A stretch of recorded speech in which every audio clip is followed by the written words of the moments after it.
ಕೇಂದ್ರ ವಿರುದ್ಧ ಹೊಸ ದಾಳ ಉರುಳಿಸಿದ್ರ ರೆಬಲ್ಸ್. ರಾಜ್ಯಾಧ್ಯಕ್ಷ ಸ್ಥಾನಕ್ಕೆ ಜಾತಿ ಮಾನದಂಡದ ಬಾಣ ಪ್ರಯೋಗ ಮಾಡಲಾಗ್ತಾ ಇದೆ. ಏನದು ಹಾಗಾದ್ರೆ? ಯಾವ ಜಾತಿ? ವಿಜೇಂದ್ರ ವಿರುದ್ಧ ರೆಬಲ್ಸ್ ಹೊಸ ದಾಳವನ್ನ ಹೂಡಲಿಕ್ಕೆ ಪ್ಲಾನ್ ಅನ್ನ ಮಾಡಿದ್ದಾರೆ. ಅಂದ್ರೆ ಜಾತಿಯ ಮಾನದಂಡವನ್ನ ಇಲ್ಲಿ ಎಳೆದು ತರ್ತಾ ಇದ್ದಾರೆ. ಅಂದ್ರೆ ಪ್ರಬಲ ಸಮುದಾಯಗಳನ್ನು ರೇಸ್ಗೆ ಎಳೆದು ತರ್ತಾ ಇದ್ದಾರೆ. ಹಾಗಾದ್ರೆ ಭಿನ್ನರು ಕೇಸರಿ ಸಾರಥ್ಯಕ್ಕಾಗಿ ಪ್ರಬಲ ಸಮುದಾಯಗಳಿಂದಲೂ ಕೂಡ ಹಕ್ಕೊತ್ತಾಯ ನಡೀತಾ ಇದೆ. ಲಿಂಗಾಯತ ಹೊರತಾಗಿ ಬೇರೆ ಸಮುದಾಯಕ್ಕೆ ನೀಡುವಂತೆ ಕೂಗೆದ್ದಿದೆ. ಒಕ್ಕಲಿಗ ಬಂದಿದೆ. OBC ಪರಿಶಿಷ್ಟರಿಗೆ ಅಧ್ಯಕ್ಷ ಸ್ಥಾನ ನೀಡುವಂತೆ ಒತ್ತಡವನ್ನು ಹೇರಲಾಗ್ತಾ ಇದೆ. ಆಯಾ ಸಮುದಾಯಗಳ ಆಕಾಂಕ್ಷಿ ನಾಯಕರಿಂದ ಒತ್ತಾಯಗಳು ಕೂಡ ಕೇಳಿ ಬರ್ತಾ ಇದೆ.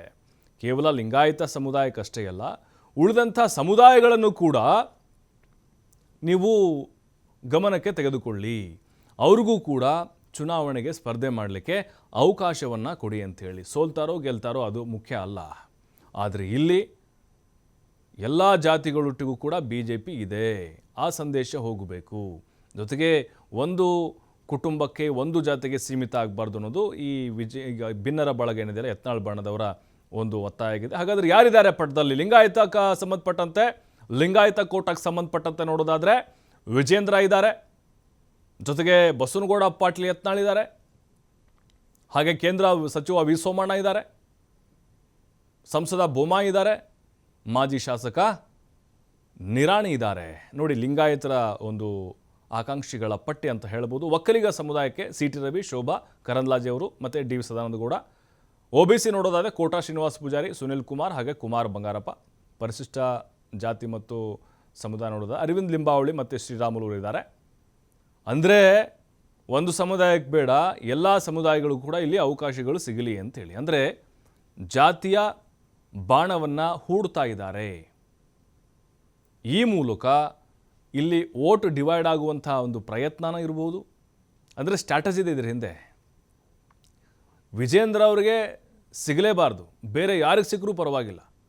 ಯಾಕಂದರೆ ಆ ಒಂದು ಟಾರ್ಗೆಟ್ ಇರುವುದು ಯತ್ನಾಳ್ ಅವ್ರದ್ದು.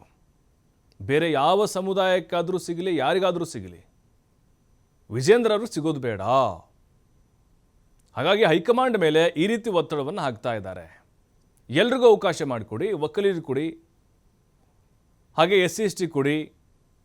ಈ ರೀತಿ ಜಾತಿ ಬಾಣವನ್ನು ವಿಜೇಂದ್ರ ವಿರುದ್ಧ ಹೂಡುವಂಥ ಪ್ಲಾನ್ ಇದು. ಮತ್ತಷ್ಟು ಮಾಹಿತಿ ರಾಕೇಶ್ ನೀಡ್ತಾರೆ. ರಾಕೇಶ್, ಈಗ ಭಿನ್ನರ ಬಳಗ ಸಾಕಷ್ಟು ರೀತಿ ಪ್ರಯತ್ನಗಳನ್ನು ಮಾಡ್ತಿದೆ ರಾಜ್ಯಾಧ್ಯಕ್ಷ ಪಟ್ಟವನ್ನು ಕಿತ್ಕೊಳ್ಬೇಕು ಅಂಥೇಳಿ. ಬಟ್ ಈಗ ಈ ಜಾತಿ ಅಸ್ತ್ರವನ್ನು ಯಾವ ರೀತಿಯಾಗಿ ಹೇರ್ತಾ ಇದೆ ಹೈಕಮಾಂಡ್ ಮೇಲೆ, ಇದು ಸಾಧ್ಯ ಇದೆಯಾ ಅನ್ನುವಂಥದ್ದು ಹಾಗಾದರೆ ಈಗ ಆಂತರಿಕ ಚುನಾವಣೆಗೆ ಸಂಬಂಧಪಟ್ಟಂತೆ? ಪ್ರಭು, ಕೊನೆಯ ಕ್ಷಣದವರೆಗೂ ಬಿಜೆಪಿಯ ಭಿನ್ನರ ಬಳಗ ವಿಜೇಂದ್ರ ಅವರ ವಿರುದ್ಧ ಹೋರಾಟವನ್ನ ಜಾರಿಯಲ್ಲಿ ಇಡಬೇಕು ಅನ್ನುವಂತ ನಿಟ್ಟಿನಲ್ಲಿ ಒಂದಲ್ಲ ಒಂದು ರೀತಿಯ ತಯಾರಿಯನ್ನ ಮಾಡ್ತಲೇ ಇದೆ. ಅದರ ಭಾಗವಾಗಿ ಈಗ ಅಂತಿಮವಾಗಿ ಜಾತಿ ಅಸ್ತ್ರವನ್ನ ಪ್ರಯೋಗ ಮಾಡೋದಕ್ಕೆ ನಿಂತಿದೆ. ನಾವು ದೆಹಲಿಗೆ ತೆರಳಿದಂತ ಸಂದರ್ಭದಲ್ಲಿ ಪಕ್ಷದ ವರಿಷ್ಠರು ತಮಗೆ ಭೇಟಿಗೆ ಅವಕಾಶವನ್ನ ಕೊಡದೇ ಇರುವ ಹಿನ್ನೆಲೆಯಲ್ಲಿ ಕೊಂಚ ಅಸಂತುಷ್ಟರಾಗಿದ್ದಂತಹ ಈ ತಂಡದ ಸದಸ್ಯರುಗಳು ಈಗ ಅದಕ್ಕೆ ಪರ್ಯಾಯವಾದಂತಹ ವ್ಯವಸ್ಥೆಯನ್ನು ರೂಪಿಸುವುದಕ್ಕೆ ಯೋಚನೆಯನ್ನ ಮಾಡಿದ್ರು. ಅದರ ಭಾಗವಾಗಿ ಈಗ ಜಾತಿ ಅಸ್ತ್ರವನ್ನು ಹೂಡುವ ಮುಖಾಂತರ ಪಕ್ಷದ ಅನಿವಾರ್ಯತೆಯ ಜೊತೆಗೆ ಹಾಲಿ ಪರಿಸ್ಥಿತಿಯಲ್ಲಿ ಅದರ ಸ್ಥಾನಮಾನಗಳು ಏನು ಅನ್ನೋದನ್ನ ತಿಳಿಸುವ ಪ್ರಯತ್ನವನ್ನ ಮಾಡಿದ್ದಾರೆ. ರಾಜ್ಯಾಧ್ಯಕ್ಷರ ವಿಚಾರದಲ್ಲಿ ಈಗ ಪ್ರಮುಖವಾಗಿ ಪಕ್ಷ ನಂಬಿಕೊಂಡಿರುವಂತಹ ಲಿಂಗಾಯತ ಸಮುದಾಯದಲ್ಲೇ ಬೇರೆ ನಾಯಕರನ್ನ ಹುಡುಕುವ ಪ್ರಕ್ರಿಯೆಗೆ ಚಾಲನೆ ಕೊಡುವುದು, ಅಥವಾ ಉಳಿದಂತಹ ರಾಜ್ಯದ ಇತರ ಪ್ರಬಲ ಸಮುದಾಯಗಳನ್ನು ಗುರುತಿಸಿಕೊಂಡಿರುವಂತಹ OBC, ಒಕ್ಕಲಿಗ ಮತ್ತು ದಲಿತ ಹಿಂದುಳಿದ ವರ್ಗದವರಿಂದ ಓರ್ವರನ್ನ ರಾಜ್ಯಾಧ್ಯಕ್ಷರ ಹುದ್ದೆಗೆ ತಂದು ನಿಲ್ಲಿಸುವಂತ ಪ್ರಯತ್ನವನ್ನ ಮಾಡುವ ಮುಖಾಂತರ, ಹೌದು ಈ ಪ್ರಯತ್ನ ನಿಜ ಅನ್ನುವಂತ ಮಾತಿನ ಜೊತೆಗೆ ಅನಿವಾರ್ಯತೆಯ ಮಧ್ಯೆ ಬದಲಾವಣೆಯನ್ನು ಕೂಡ ಗಮನಿಸಬೇಕು ಅನ್ನುವಂತ ಸಂದೇಶವನ್ನು ಕೊಡುವ ಪ್ರಯತ್ನವನ್ನ ಮಾಡ್ಲಿಕ್ಕೆ ಹೊರಟಿದೆ. ಸೊ ಅದರ ಭಾಗವಾಗಿ ಈಗ ಹಲವು ಸಮುದಾಯದ ನಾಯಕರುಗಳನ್ನ ರಾಜ್ಯಾಧ್ಯಕ್ಷರ ರೇಸಿಗೆ ತಂದು ನಿಲ್ಲಿಸುವ ಪ್ರಯತ್ನವನ್ನ ಭಿನ್ನರ ಬಣ ಮಾಡಿದೆ. ಈ ಹಿನ್ನೆಲೆಯಲ್ಲಿ ರಾಜ್ಯಾಧ್ಯಕ್ಷರ ನೇಮಕಕ್ಕೆ ಸಲುವಾಗಿ ದೆಹಲಿ ನಾಯಕರು ಬರುವಂತ ವಿಚಾರದಲ್ಲಿ ಕಳೆದ ವಾರವೇ ಈ ಪ್ರಕ್ರಿಯೆ ಆರಂಭವಾಗಬೇಕಿತ್ತು. ಆದ್ರೆ ಇಂತಹದ್ದೊಂದು ಹೊಸ ಪ್ರಶ್ನೆಯನ್ನ ಮುಂದಿಟ್ಟಿರುವ ಹಿನ್ನೆಲೆಯಲ್ಲಿ ರಾಷ್ಟ್ರೀಯ ನಾಯಕರುಗಳು ಅದನ್ನ ಪರಾಮರ್ಶಿಸಿ ಮುಂದೆ ನಡೀಬೇಕು ಅನ್ನುವಂತ ಸೂಚನೆ ಕೊಟ್ಟ ಹಿನ್ನೆಲೆಯಲ್ಲಿ ಈ ತಿಂಗಳ 20ರ ಬಳಿಕ ರಾಜ್ಯಾಧ್ಯಕ್ಷರ ಚುನಾವಣೆ ಪ್ರಕ್ರಿಯೆ ನಡೆಸುವುದಕ್ಕೆ ರಾಷ್ಟ್ರೀಯ ನಾಯಕರು ತಯಾರಿಯನ್ನ ಮಾಡ್ಕೊಳ್ತಿದ್ದಾರೆ. ಮಾಹಿತಿ ಮೂಲಗಳ ಪ್ರಕಾರ ಈಗಾಗಲೇ ಲಿಂಗಾಯತ ಸಮುದಾಯವನ್ನೇ ಪಕ್ಷ ಮುನ್ನಡೆಸುವುದಾದರೆ ವಿಜಯೇಂದ್ರ ಅವರ ಹೊರತಾಗಿ ಇನ್ನು 3 ಅಥವಾ 4 ನಾಯಕರುಗಳಲ್ಲಿ ಹೆಸರನ್ನ ಪರಿಗಣನೆ ಮಾಡಬೇಕು. ಈಗಾಗಲೇ ಬಣ ರಾಜಕಾರಣದಲ್ಲಿ ಗುರುತಿಸಿಕೊಂಡಿರುವಂತಹ 2 ಬಣಗಳ ಹೊರತುಪಡಿಸಿ 3ನೇ ಬಣದವರಿಗೆ ಅವಕಾಶ ಕೊಟ್ಟರು ನಮಗೆ ಸಾಕು, ಪಕ್ಷದ ಸಂಘಟನಾತ್ಮಕ ಬೆಳವಣಿಗೆಗೆ ಅವಕಾಶ ಮಾಡಿಕೊಡುವಂತ ಪ್ರಯತ್ನ ಆಗಬೇಕು ಅನ್ನುವಂತ ಬೇಡಿಕೆಯನ್ನು ಒಂದು ಕಡೆ ಇಟ್ಟಿದ್ದಾರೆ. ಮತ್ತೊಂದು ಕಡೆ ರಾಜ್ಯದಲ್ಲಿ ಜಾತಿವಾರ ಜನಗಣತಿ ವಿಚಾರದ ಚರ್ಚೆಯಲ್ಲಿರುವ ಸಂದರ್ಭದಲ್ಲಿ ರಾಜ್ಯದ ಬಹುದೊಡ್ಡ ಸಮುದಾಯವಾಗಿ ಹೊರಹೊಮ್ಮುವ ಸಾಧ್ಯತೆಯನ್ನು ಹುಟ್ಟುಹಾಕಿರುವಂತಹ ದಲಿತ ಸಮುದಾಯಕ್ಕೆ ಪಕ್ಷದ ಜವಾಬ್ದಾರಿಯನ್ನ ಕೊಟ್ಟರೆ ಅದರಿಂದ ಮುಂದಿನ ದಿನಗಳಲ್ಲಿ ಆ ಸಮುದಾಯ ಪಕ್ಷ ಜೊತೆಗೆ ಬರಬಹುದು, ಇಲ್ಲಿಯವರೆಗಿದ್ದಂತ ನ್ಯೂನತೆಯನ್ನು ಸರಿ ಮಾಡಿಕೊಳ್ಳಬಹುದು ಅನ್ನುವಂಥ ಒತ್ತಾಸೆ ಹಿನ್ನೆಲೆಯಲ್ಲಿ ಆ ಸಮುದಾಯದ ಪಕ್ಷದ ಪ್ರಮುಖ ಹಿರಿಯ ನಾಯಕರಿಬ್ಬರುಗಳಿಗೆ ಅವಕಾಶಕ್ಕೆ ಪರಿಗಣಿಸಬೇಕು ಅನ್ನುವಂಥ ಮನವಿಯನ್ನು ಮಾಡಿಕೊಳ್ಳಿದೆ. ಉಳಿದಂತೆ ಕಾಂಗ್ರೆಸ್ ಪಕ್ಷದ ಬೆನ್ನೆಲುಬಾಗಿ ಅವರಿಗೆ ಸಪೋರ್ಟ್ ಮಾಡ್ತಿರುವಂತಹ ಹಿಂದುಳಿದ ಮತ್ತು ಅಲ್ಪಸಂಖ್ಯಾತ ವರ್ಗದ ಬೆಂಬಲವನ್ನು ಪಡೆಯಬೇಕಾದ್ರೆ ಒಬಿಸಿ ವರ್ಗಕ್ಕೂ ಮನ್ನಣೆಯನ್ನು ಕೊಡಬೇಕು. ಆ ನಿಟ್ಟಿನಲ್ಲಿ ಯೋಚನೆಯನ್ನ ಮಾಡಿದ್ರೆ ಅಲ್ಲಿಂದ ಇಬ್ಬರಿಗೆ ಅವಕಾಶವನ್ನು ಕೊಡಬೇಕು ಅನ್ನುವಂಥ ನಿಟ್ಟಿನಲ್ಲಿ ಈ 3 ವರ್ಗಗಳನ್ನ ಮಾಡಿ 3 ವರ್ಗಗಳ ಇಬ್ಬಿಬ್ಬರು ನಾಯಕರುಗಳ ಹೆಸರುಗಳನ್ನ ಪಕ್ಷದ ಪ್ರಮುಖರಿಗೆ ಕಳಿಸಿಕೊಡುವ ಪ್ರಕ್ರಿಯೆಯನ್ನ ಭಿನ್ನರ ಬಳಗ ಮಾಡಿದೆ. ಈ ವಿಚಾರವನ್ನು ಕೂಡ ಪರಾಮರ್ಶಿಸಿ ಮುನ್ನಡೆಯುವಂತ ಯೋಚನೆಯನ್ನ ಮಾಡಲೇಬೇಕು ಅನ್ನುವಂತ ಒತ್ತಾಯವನ್ನು ಕೂಡ ತಂದಿದೆ.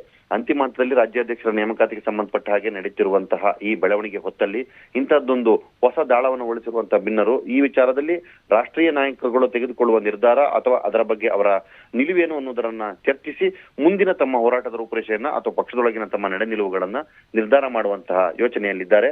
ಆದ್ರೆ ಕಡೆಯ ಕ್ಷಣದವರೆಗೂ ಕೂಡ ನಮ್ಮ ಹೋರಾಟವನ್ನು ಬಿಡಬಾರದು ಅನ್ನುವಂತ ನಿಟ್ಟಿನಲ್ಲಿ ಈ ಪ್ರಯೋಗವನ್ನ ಮಾಡೋದಕ್ಕೆ ಅವರು ಅಣಿಯಾಗ್ತಾ ಇದ್ದಾರೆ. ಪ್ರಭು, ಅಂದ್ರೆ ರಾಕೇಶ್, ಈಗ ಆಕಾಂಕ್ಷಿಗಳ ಸಂಖ್ಯೆನ ಜಾಸ್ತಿ ಮಾಡೋದ್ರ ಮೂಲಕ ಈ ವೋಟ್ ಡಿವೈಡ್ ಮಾಡುವಂತ ಪ್ಲಾನ್ ಕೂಡ ಇರ್ಬೋದಲ್ಲ ಅಂತ. ಹೌದು ಪ್ರಭು, ಸದ್ಯಕ್ಕೆ ವಿಜಯೇಂದ್ರ ಅವರೇ ನಾನೇ ಮುಂದಿನ ಅವಧಿಗೆ ರಾಜ್ಯಾಧ್ಯಕ್ಷನಾಗ್ತೇನೆ ಅನ್ನುವಂತ ಮಾತನ್ನ ಎಲ್ಲ ಕಡೆಯಲ್ಲೂ ಕೂಡ ಹೇಳ್ಕೊಂಡು ಬರ್ತಿದ್ದಾರೆ. ಎದುರಾಳಿಗಳಿಲ್ಲದ ಕಾರಣದಿಂದಾಗಿ ನನ್ನ ಸ್ಪರ್ಧೆ ನೇರವಾಗಬಹುದು ಅನ್ನುವಂತಹ ಇಂಗಿತ ಅವರಿರ್ಬೋದು. ಆದ್ರೆ ಒಬ್ಬ ಎದುರಾಳಿಯನ್ನ ಮುಂದಿಟ್ಟು ಬಣ ರಾಜಕಾರಣದ ಲೆಕ್ಕಾಚಾರಕ್ಕೆ ತೆಗೆದುಕೊಂಡ ಸಂದರ್ಭದಲ್ಲಿ ವರಿಷ್ಠರು ಅದಕ್ಕೆ ಒಪ್ಪದೇ ಇದ್ದಲ್ಲಿ ಸಮಸ್ಯೆ ಆಗ್ಬೋದು ಅನ್ನುವಂಥ ನಿಟ್ಟಿನಲ್ಲಿ ಇದಕ್ಕೆ ಕೌಂಟರ್ ಆಗಿರುವಂತಹ ಭಿನ್ನರ ಬಳಗ 4-5 ಮಂದಿ ಆಕಾಂಕ್ಷಿತರ ಹೆಸರನ್ನ ಮುಂದೆಗೆ ತಂದಿಟ್ಟು ಈಗಾಗಲೇ ನಾವು ತಿಳಿಸಿದ ಹಾಗೆ ವಿಚಾರಕ್ಕೆ ಸಂಬಂಧಪಟ್ಟ ಹಾಗೆ ಜಾತಿ ಲೆಕ್ಕಾಚಾರವನ್ನು ಮುಂದಿಟ್ಟು ಅಲ್ಲಿಂದ ಸಮರ್ಥರನ್ನು ಆಯ್ಕೆ ಮಾಡೋದಕ್ಕೆ ಮನವಿಯನ್ನ ಮಾಡ್ಕೊಳ್ತಾ ಇದೆ.